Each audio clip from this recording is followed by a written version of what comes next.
भाद्रपद कृष्ण अष्टमी को श्री कृष्ण जन्माष्टमी कहते हैं, क्योंकि दिन भगवान श्री कृष्ण का जन्म दिवस माना जाता है। इसी तिथि के घनघोर अंधेरे आधी रात को रोहिणी नक्षत्र में मथुरा के कारागार में वासुदेव की पत्नी देवकी के गर्भ से भगवान श्री कृष्ण ने जन्म लिया था। यह तिथि उसी शुभ घड़ी की याद दिलाती है और सारे देश में बड़े धूमधाम से मनाई जाती है।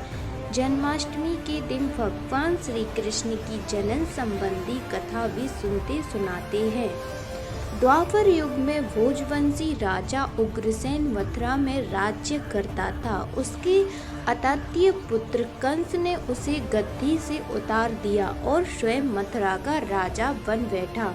कंस की बहन देवकी थी, जिसका विवाह वासुदेव नामक यदुवंशी सरदार से हुआ था।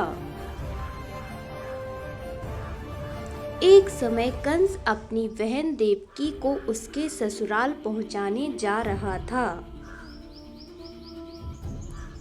रास्ते में आकाशवाणी हुई, हे कंस, जिस देवकी को तू बड़े प्रेम से ले जा रहा है, उसी में तेरा काल बसता है। इसी के गर्भ से उत्पन्न आठवां बालक तेरा वध करेगा। यह सुनकर कंस वासुदेव को मारने के लिए तैयार हुआ। तब देवकी ने उससे विनम्र पूर्वक कहा, मेरे गर्भ से जो संतान होगी उसे मैं तुम्हारे सामने ला दूंगी। बहनोई को मारने से क्या लाभ है? कंस ने देवकी की बात मान ली और मथुरा वापस चला गया। उसने वसुदेव और देवकी को कारागृह में डाल दिया। वासुदेव देवकी की एक एक करके 7 बच्चे हुए और सातों को जन्म लेते ही कंस ने मार डाला। अब 8वां बच्चा होने वाला था। कारागार में उन पर कड़े पहरे बैठा दिए गए। उसी समय नंद की पत्नी यशोदा को भी बच्चा होने वाला था।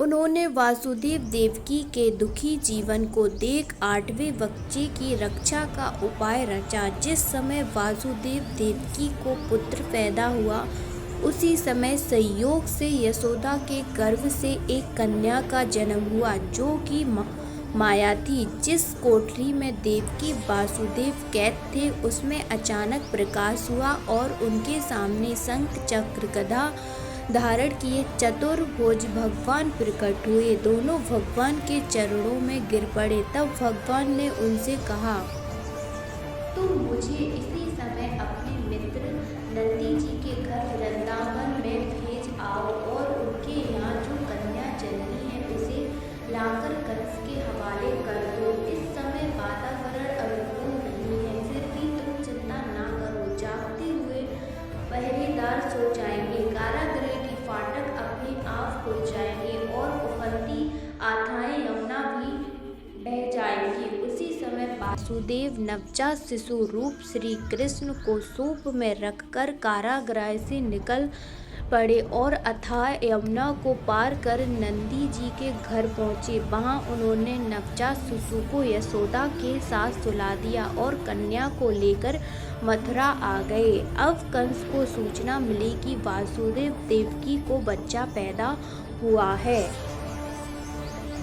उसकी बंदी गृह में जाकर देवकी के हाथ से नवजात कन्या को छीनकर पृथ्वी पर पटक देना चाहा, परंतु वह कन्या आकाश में उड़ गई और वहां से कहा, अरे मूर्ख, मुझे मारने से क्या होगा? तुझे मारने वाला तो वृंदावन में जा चुका है। वह जल्द ही तुझे तेरे पापों का दंड देगा। यह कृष्ण जन्म की कथा थी। अगर आपको ये कथा अच्छी लगी हो तो लाइक जरूर करें।